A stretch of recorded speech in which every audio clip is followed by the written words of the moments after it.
नमस्कार dear friends, आज का हमारा टॉपिक है IBS यानी इरिटेबल बाउल सिंड्रोम। इस वीडियो में आज हम जानेंगे कि IBS क्या होता है, ये क्यों हो जाता है और इसको ठीक करने के क्या उपाय हैं, और साथ ही साथ कुछ आयुर्वेदिक औषधियों के बारे में बात करेंगे जो इसे ठीक करने में हमारी मदद करेंगे। तो आइए शुरू करते हैं। सबसे पहले जान लेते हैं कि IBS क्या है। IBS यानी इरिटेबल बाउल सिंड्रोम एक इंटेस्टाइनल डिसऑर्डर है, यानी आंतों का रोग है, जिसके चलते व्यक्ति को कभी कभी लंबे समय तक दस्त रहने लगते हैं, या कभी कभी लंबे समय तक कब्ज रहने लगती है, या किसी किसी को कभी दस्त कभी कब्ज जैसी स्थिति बनी रहती है। आयुर्वेद के अनुसार IBS को संग्रहणी से कंपेयर कर सकते हैं। आयुर्वेद के अनुसार IBS एक अग्निमांदे से उत्पन्न हुआ रोग है। अग्निमांदे का अर्थ होता है हमारी पाचक अग्नि यानी डाइजेस्टिव फायर का मंद यानी वीक पड़ जाना। कभी कभी हम कुछ ऐसी गलतियां करते हैं जिसके चलते हमारी डाइजेस्टिव फायर या भोजन को पचाने वाली शक्ति जो होती है, जो भोजन को पचाने वाली अग्नि होती है, वो कमज़ोर पड़ जाती है, जिसके कारण भोजन ठीक से पचता नहीं है और IBS जैसी स्थिति पैदा हो जाती है। कभी कभी हमें यह स्थिति दस्त लगने के बाद, दस्त के एक एपिसोड के बाद भी यह IBS जैसी स्थिति पैदा हो जाती है, क्योंकि इन्फेक्शन पूरी तरह से ठीक नहीं होता। तो आइए जान लेते हैं वो कौन से कारण हैं और वो कौन सी गलतियां हैं जो हम करते हैं जिसके वजह से यह रोग हो सकता है। कुछ लोग बहुत लंबे समय तक लगातार हैवी फूड खाते हैं, प्रतिदिन पूरी पराठे का सेवन करते हैं, प्रतिदिन फ्राइड फूड किसी न किसी फॉर्म में लेते हैं, चाहे वो स्नैक्स खाएं चाहे वो नाश्ते में खाएं, लेकिन प्रतिदिन हैवी फूड खाते हैं। ऐसे लोगों में भी अग्निमंद पड़ जाती है और IBS जैसी स्थिति पैदा हो सकती है। कुछ लोग खाना बहुत ठूस ठूस कर खाते हैं। ऐसा इसलिए भी होता है क्योंकि वो नाश्ता नहीं करते, 1 या 2 मील स्किप करते हैं, फिर जब खाते हैं तो बहुत सारा खाते हैं। कुछ लोग जब खाना खाने लगते हैं तो उनका ध्यान पूरा खाने पर होता ही नहीं। ऐसे लोग भी बहुत ज़्यादा मात्रा में खाना एक साथ खा जाते हैं, क्योंकि वो खाना खाते खाते या तो टीवी देखते हैं या किसी से बात करते हैं या कुछ सोचते रहते हैं, उन्हें पता ही नहीं चलता कि वो कितना खाना खा जाते हैं। ऐसे लोगों की भी अग्नि मंद पड़ जाती है। कुछ लोग बहुत तनाव में खाना खाते हैं, बहुत क्रोध में भी खाना खाते हैं, बहुत चिंता में खाना खाते हैं। ऐसे लोगों की भी अग्नि मंद पड़ जाती है, डाइजेस्टिव फायर कमज़ोर पड़ जाती है, पाचक अग्नि मंद पड़ जाती है। कुछ लोग छोटी छोटी बातों की चिंता करने का स्वभाव बना लेते हैं। ऐसे लोग भी जब लगातार ऐसी स्थिति में रहते हैं तो खाना खाते हुए भी वो लगातार तनाव युक्त रहते हैं, उनकी अग्नि भी मंद पड़ जाती है। कुछ लोगों के सोने जागने का कोई समय नहीं होता, वो कभी भी सोते हैं कभी भी जगते हैं, तो बार बार अपना स्लीप पैटर्न चेंज करते रहते हैं। ऐसे लोगों की भी अग्नि मंद पड़ जाती है और IBS जैसी स्थिति पैदा हो सकती है। कुछ लोगों के खाने का भी कोई सिस्टम नहीं होता, कभी एक दिन वो नाश्ता करते हैं तो दूसरे दिन नहीं करते, कभी वो लंच स्किप करते हैं, कभी डिनर स्किप करते हैं, कभी पूरे दिन खाते हैं कभी पूरे दिन नहीं खाते हैं। ऐसे स्थिति में हमारी अग्नि मंद पड़ जाती है, हमारे पाचक रस ठीक से नहीं निकलते हैं और हमारा खाना ठीक से हजम नहीं होता है। ऐसे लोगों में भी IBS होने की संभावना बन जाती है। इसलिए ये गलतियाँ ना करें और समय पर उठें, समय पर सोएं, समय पर खाना खाएं और लगातार फ्राइड फूड खाने की गलतियां ना करें। अब जान लेते हैं कि IBS के वो कौन से लक्षण हैं जो ज़्यादातर हमें परेशान करते हैं। IBS का एक प्रमुख लक्षण है लगातार लंबे समय तक दस्त या कब्ज रहने लगना, या फिर कभी दस्त या कभी कब्ज, दोनों ही अल्टरनेटिवली होना। दूसरा लक्षण है जब मल त्याग करता है रोगी तो उसमें अधपचा भोजन भी निकलता है। ऐसे में भी हम पहचान सकते हैं कि IBS का रोग है, लेकिन ऐसा लंबे समय तक होता है तभी हम कह सकते हैं। कुछ लोगों में मल त्याग करने के पश्चात ये स्थिति ऐसा उनके महसूसता होती है कि वो पूरी तरह से उनका पेट साफ नहीं हुआ है, चाहे वो कितनी ही देर टॉयलेट में बैठकर आते हैं, लेकिन उन्हें लगता है उनका पेट पूरी तरह साफ नहीं हुआ है। IBS के रोगी को मल के साथ म्यूकस या चिकनापन या आंव जाने की भी शिकायत होती है, अर्थात उनका जो मल है वो टॉयलेट सीट के साथ चिपक जाता है। आईबीएस के रोगी का भी एक प्रमुख लक्षण होता है। आईबीएस के रोगी को कई बार ऐसा लगता है कि अचानक से उन्हें क्रैम्प्स पड़ता है पेट में और टॉयलेट जाने की इच्छा होती है, वो उसे रोक नहीं पाते। ये भी आईबीएस का एक लक्षण है। आईबीएस के रोगी को पेट में गैस, ब्लोटिंग और बहुत ज़्यादा मात्रा में क्रैम्प्स पड़ना, ऐंठन होना, ये भी एक लक्षण होता है। मुंह में कभी कभी खट्टा पानी आना या बहुत गैस बनना, ये भी आईबीएस का एक लक्षण देखने को मिलता है। तो आईबीएस के ये लक्षण हैं और आईबीएस की कारण है। तो अब कुछ जनरल उपाय हम जान लेते हैं कि क्या करें।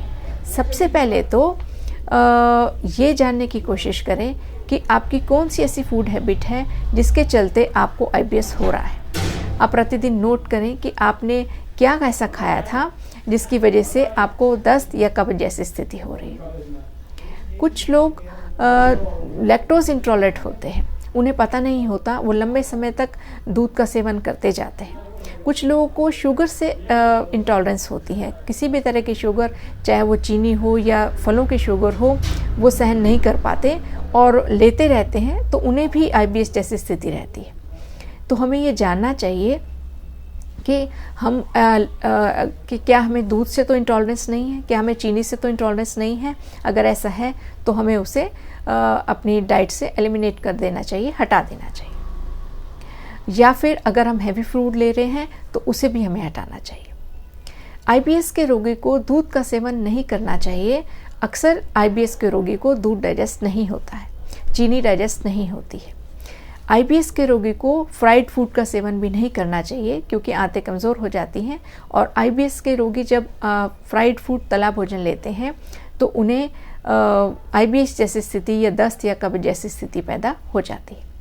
इसलिए ये चीज़ें अवॉइड करें। आईबीएस के रोगी को अल्कोहल, विशेष रूप से बियर का सेवन बिल्कुल अवॉइड करना चाहिए क्योंकि उससे भी हमारे लक्षण जो है बढ़ सकते हैं।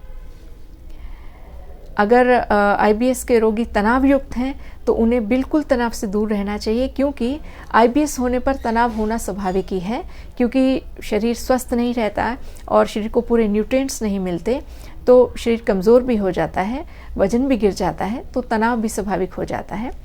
लेकिन अगर किसी को स्वाभाविक रूप से ही तनाव लेने की भी आदत है या आईबीएस के बाद भी तनाव हुआ है तो उसे चाहिए कि वो पॉजिटिव रहे, मेडिटेशन का प्रयोग करें और रिलैक्स करें, शवासन करें, सोते समय शवासन करें, अच्छी किताबें पढ़ें और अच्छा स्थिति ये लंबे समय तक रह रही है तो चिकित्सक के पास जाकर अपना इलाज कराएं और जानने की कोशिश करें कि क्या भोजन उसे सूट कर रहा है क्या नहीं कर रहा है। इस बीमारी को लेकर बैठे ना रहें। अब बात कर लेते हैं कुछ आयुर्वेदिक औषधियों के बारे में। आयुर्वेदिक औषधियों की बात करें तो सबसे पहले बात करेंगे उन लोगों की जिन्हें डायरिया रहता है। आईबीएस में डायरिया जैसी स्थिति है जिसे हम IBS-D कहते हैं। IBS-D में सबसे पहली दवा है बेल।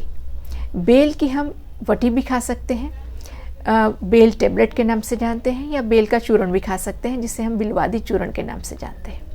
बिलवादी चूर्ण लेंगे तो आधा चम्मच सुबह शाम खाने से आधा घंटा पहले गुनगुने पानी के साथ हम लेंगे। इससे हमारे जो लक्षण हैं, जो हमारे को लूज स्टूल आता है, वो लक्षण दूर होगा। पेट में दर्द, पेट में गैस की समस्या दूर होगी।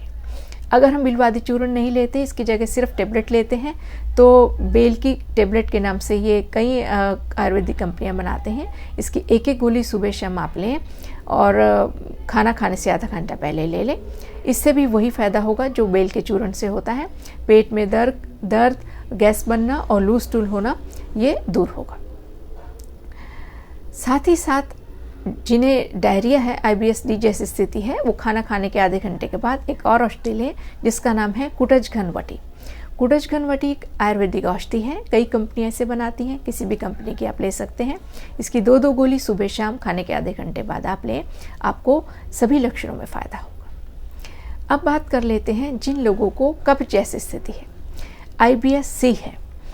ऐसे लोगों को चाहिए वो रात को सोते समय त्रिफला चूर्ण को 1 चम्मच लेकर 1 गिलास पानी में भिगो दें। सुबह उठकर उस पानी को छान लें और उसे थोड़ा गर्म कर लें और उसे खाली पेट सेवन करें। ऐसा करने से उन्हें कब्ज में आराम रहेगा। सेकेंडली वो एक चूर्ण का प्रयोग कर सकते हैं जिसका नाम है पंचसकार चूर्ण। पंचकार चूर्ण कई कंपनियां बनाती हैं। इसका 1 चम्मच आप रात को सोते समय आप पानी के साथ ले सकते हैं, लेकिन इसे लंबे समय तक आप ना लें, इसकी आदत पड़ सकती है। एक इसबगोल की भूसी आप ले सकते हैं खाना खाने से पहले। खाना खाने से 1 घंटा पहले आप ले लें। इसबगोल की भूसी दोनों ही स्थिति में लाभदायक है, चाहे आपको कब्ज है चाहे आपको दस्त है। इसबगोल की भूसी में सोल्यूबल फाइबर और इनसोल्यूबल फाइबर दोनों होता है, आप इसे ले सकते हैं। एक और औषधि है जिसका नाम है ब्रह्मीवटी। ब्रह्मीवटी का सेवन भी दोनों ही तरह के रोगी करें, चाहे उन्हें डायरिया की स्थिति है या चाहे उन्हें कॉन्स्टिपेशन है। ब्रह्मीवटी 1 गोली रात को सोते समय आप लें। ये एक आयुर्वेदिक औषधि है, किसी भी कंपनी की आप ले सकते हैं।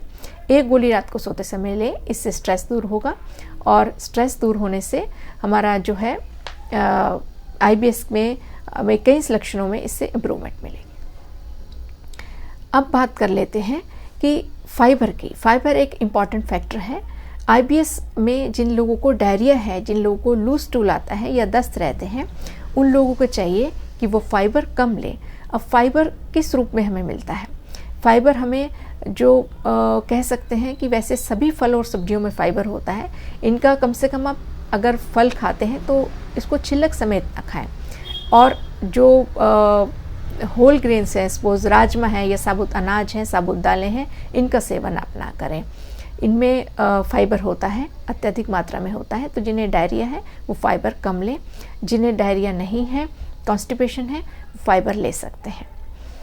तो ये सब बातें हैं जो IBS के बारे में संपूर्ण जानकारी है। आप इसका फ़ायदा उठा सकते हैं। आयुर्वेदिक औषधियों का भी आप प्रयोग करें और जनरल उपाय को आप फॉलो करें। और अगर ये जानकारी आपके काम की है तो इसे ज़रूर शेयर करें, इसे लाइक करें और चैनल पर नए हैं तो इसे सब्सक्राइब करें। जल्दी ही मिलेंगे एक नई वीडियो के साथ। तब तक के लिए नमस्कार।